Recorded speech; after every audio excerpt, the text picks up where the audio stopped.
UP विधानसभा चुनाव की सरगर्मियां उत्तर प्रदेश में तेजी से चल रही हैं। पहले चरण के चुनाव के अंतर्गत नामांकन की प्रक्रिया पूरी हो गई है, दूसरे चरण के नामांकन की प्रक्रिया भी चल रही है। आज हम चुनावी तैयारियों को लेकर बात करेंगे समाजवादी पार्टी के राष्ट्रीय प्रवक्ता अनुराग जी, क्या चुनावी तैयारियां इस समय?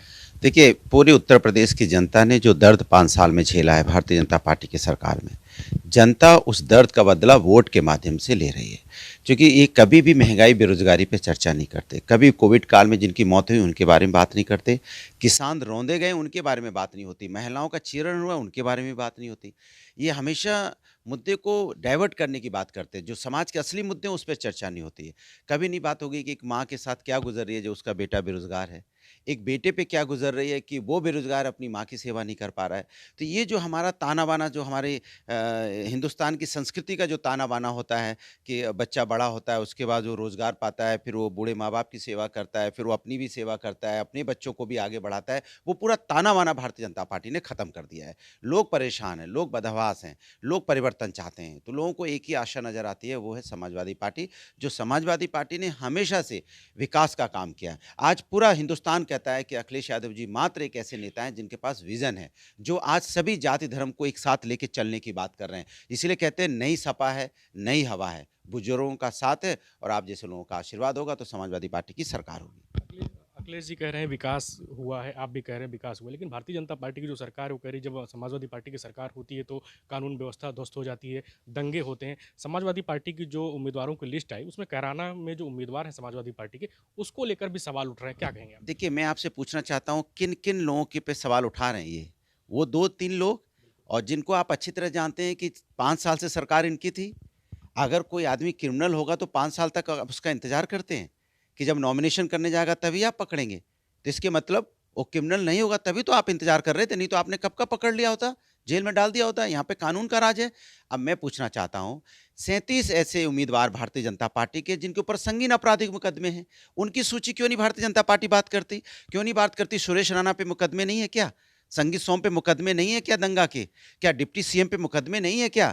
और 2017 में जो मुख्यमंत्री ने अपना एफिडेविट दिया था, आज जो एफिडेविट दे रहे हैं, दोनों को आप कंपेयर कर लीजिए, कितने मुकदमे थे उसमें उनके ऊपर में, योगी जी के ऊपर में, और कैसे मुकदमे अपनी कलम से वापस किए गए। इसके मतलब आप सत्ता में रहेंगे तो अपने ऊपर से मुकदमे वापस कर लेंगे। तो इसके मतलब भारतीय जनता पार्टी जनता के मुद्दों की बात नहीं कर रही है।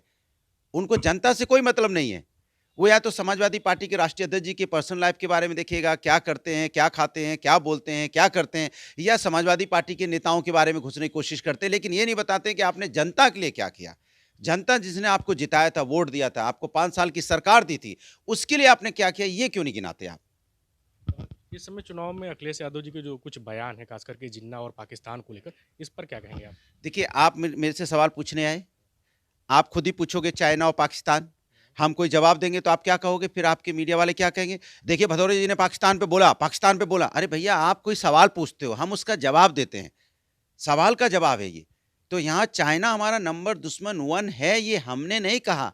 देश के सबसे बड़े ऑफिसर जो थे डिफेंस के, जनरल रावत साहब ने 13 नवंबर को टाइम्स के एक मैगजीन में उन्होंने बोला था, जब कॉन्क्लेव हो रहा था, कि आज की डेट में चाइना हमारा नंबर 1 दुश्मन है। जो हमारे नॉर्थ के बॉर्डर है वो बहुत इनसिक्योर है। पाकिस्तान दुश्मन है, ये कब मना करता है कोई कि पाकिस्तान दुश्मन नहीं है? क्या बोला हमने कि पाकिस्तान हमारा दुश्मन नहीं है? पाकिस्तान हमारा दुश्मन है, चाइना भी हमारा दुश्मन है, लेकिन आज चाइना हमारे अंदर घुसता है। आज की डेट में चाइना हमारे बॉर्डर पे घुसा हुआ है। तो मेरी जिम्मेदारी बनती है चाइना को पीछे ठेलना, लेकिन भारतीय जनता पार्टी चाइना से डरती है, चाइना का नाम नहीं लेती, क्योंकि चाइना से उनका यहाँ पे कोई फायदा नजर नहीं आता है। इसलिए उसको इस तरह से बोला गया था कि पाकिस्तान का नाम बार बार लेते हैं, क्योंकि उनको उनको लगता है कि इससे हमें राजनीतिक फायदा मिलेगा। बात ये है, बात ये नहीं कि पाकिस्तान हमारा दुश्मन नहीं है, पाकिस्तान हमारा दुश्मन है, लेकिन भारतीय जनता पार्टी के पास 3 ही शब्द होते हैं, पाकिस्तान।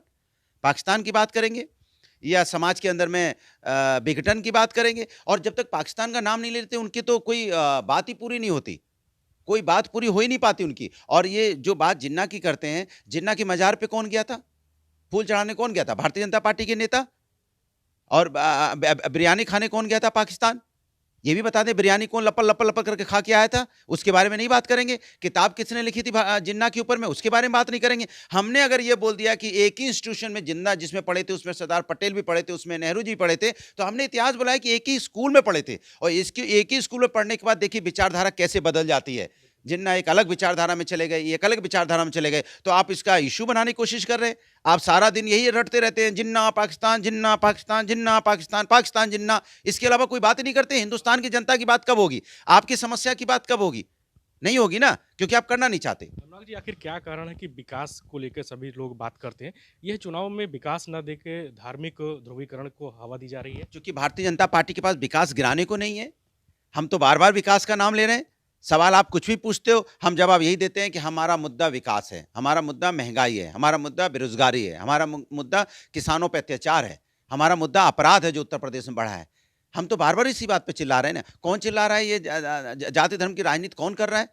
ये तो आपको सवाल बीजेपी से पूछना चाहिए। और पहली बार हिंदुस्तान में ऐसा हो रहा है कि सवाल सत्ता पक्ष से होना चाहिए, तो सवाल विपक्ष से पूछ रहे हो। नहीं, सवाल सत्ता पक्ष से भी पूछे जा रहे हैं, ऐसा नहीं कि उनसे नहीं पूछा जा रहा है। पूछा जा रहा है, सुबह से लेकर शाम तक तो मैं जवाब ही दे रहा हूं कि आपके यहां से लिस्ट जारी हुई, एक बार भी लिस्ट जारी हुई, बीजेपी की लिस्ट जारी हुई, आपने कौन सा सवाल पूछा? मैं चैलेंज करता हूं आपके ईटीवी पे, बताइए आपने कौन सा सवाल आज तक पूछा है जो वहां पे लिस्ट जारी हुई थी? कब आपने सवाल पूछा है कि वहां पे क्या है? नहीं, मैं पूछ रहा हूं, एक बार मेरी बात पूरा, कब आपने सवाल पूछा है कि यहाँ पे डिप्टी सीएम के ऊपर में आपराधिक मुकदमे? कब आपने सवाल पूछा है कि योगी जी पे आपराधिक मुकदमे थे? कब आपने सवाल पूछा है कि सुरेश राणा पे आपराधिक मुकदमे है? कब आपने सवाल पूछा है कि यहाँ पे संगीत सोम पे आपराधिक मुकदमे? कब आपने सवाल पूछा है कि 114 विधायक ऐसे थे जिसमें संगीन आपराधिक मुकदमे थे? भारतीय जनता पार्टी का आज तक सवाल पूछा गया? सवाल विपक्ष से पूछा जाएगा। अरे सत्ता पक्ष की जिम्मेदारी बनती है कानून व्यवस्था बनाए रखने के लिए, सत्ता पक्ष की जिम्मेदारी बनती है जनता के प्रति जवाबदेही, तो जवाबदेही विपक्ष देगा। इससे ज्यादा शर्म की बात हिंदुस्तान के इतिहास में नहीं हो सकता कि सारा मीडिया, सारे लोग, भारतीय जनता पार्टी के लोग और इंक्लूडिंग मीडिया, सवाल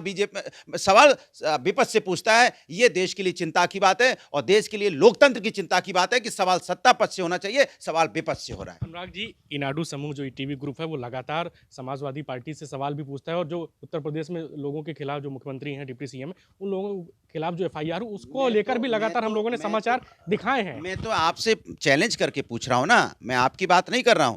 और मीडिया में आप देख लीजिए, जो लिस्ट आई थी बीजेपी की, उसमें जो आपराधिक मुकदमे के लोग थे उसके ऊपर चर्चा कितनी हुई है, ये मैं पूछना चाहता हूं। समाजवादी पार्टी के अध्यक्ष अखिलेश यादव जी ने पुरानी पेंशन बहाली की बात कही है, इसके अलावा तमाम अन्य मुद्दे हैं। आप लोगों का घोषणा पत्र कब तक और क्या खास रहने वाला है? देखिए, हमारी साफ साफ सी बात है समाजवादी की, हम यूथ को कैसे अपने पैरों पे खड़ा हो, कैसे उसको सम्मान समाज में मिले, कैसे वो आगे बढ़े, ये हमारा विजन हमेशा रहा है। ये जो एक्सप्रेस वे विजन किसका था? किसने बनाया? समाजवादी ने। मेट्रो विजन किसका था? समाजवादी का।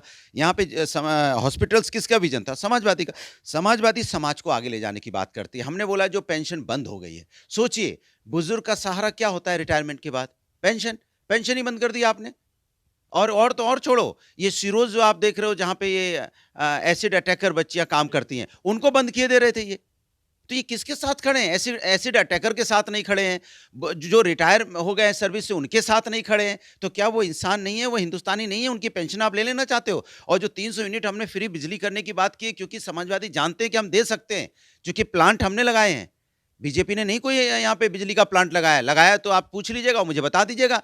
ये सिर्फ सुबह से लेकर शाम तक इन्होंने मीडिया अपना बना लिया है और वो परसेप्शन क्रिएट करते हैं। हिंदुस्तान के लोग बहुत समझदार हैं, बहुत भले हैं, लेकिन बहुत दिन तक आप उनको इधर उधर बगला नहीं सकते। वो 10 मार्च को उत्तर प्रदेश की जनता जवाब देगी कि भारतीय जनता पार्टी ने उत्तर प्रदेश में क्या किया था। आखिरी सवाल, इस समय वर्चुअल रैलियां चल रही हैं, समाजवादी पार्टी भी वर्चुअल रैलियां कर रही है कोविड की वजह से।